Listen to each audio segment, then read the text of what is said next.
Bronwyn, which is this aged care tax. We talked about it last night. I noticed not a lot of reporting about it today because either people didn't hear it or I think it may not happen. It's going to happen, all right? They're setting up a committee that's already going to conclude this is the way it's going to be. Here is the aged care minister trying to answer at least one question this week. We must act now.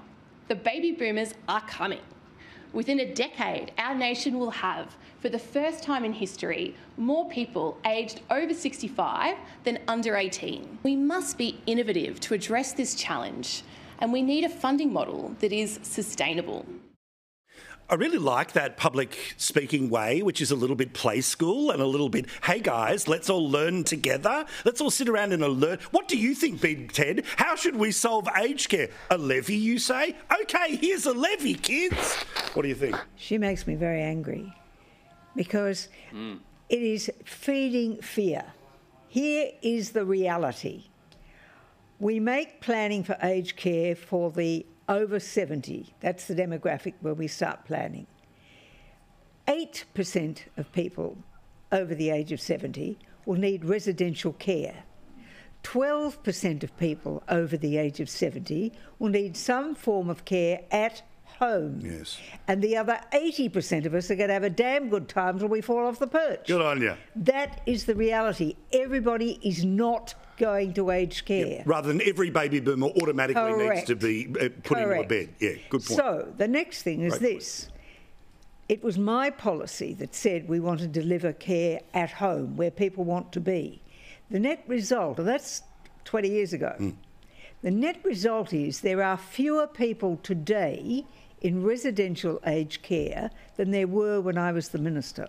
Wow. And there are fewer aged care homes. So the bottom line is that policy is working.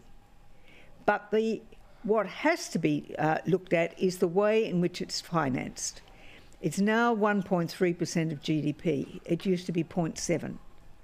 But when you look at the decision that this task force, which is obviously a stitch-up because she's chairing it, is going to have to decide is whether or not they want to run an aged care system which is a home for people in need of care, or whether they're wanting to run some sort of level C hospital. Yes. Because the two models are entirely different and the method of funding is different. And therefore, if you're going to levy, it's the difference between a little and a lot. Well, but the bottom line with the bond that has to be paid by people that go into resi care, those who can afford it, is refunded in total.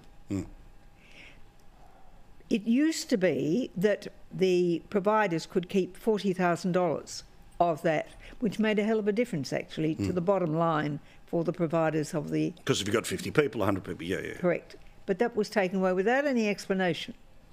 So there are many things that should be looked at in detail that are not about simply imposing a new tax when people have paid tax all their life and they should expect that they're able to use a facility.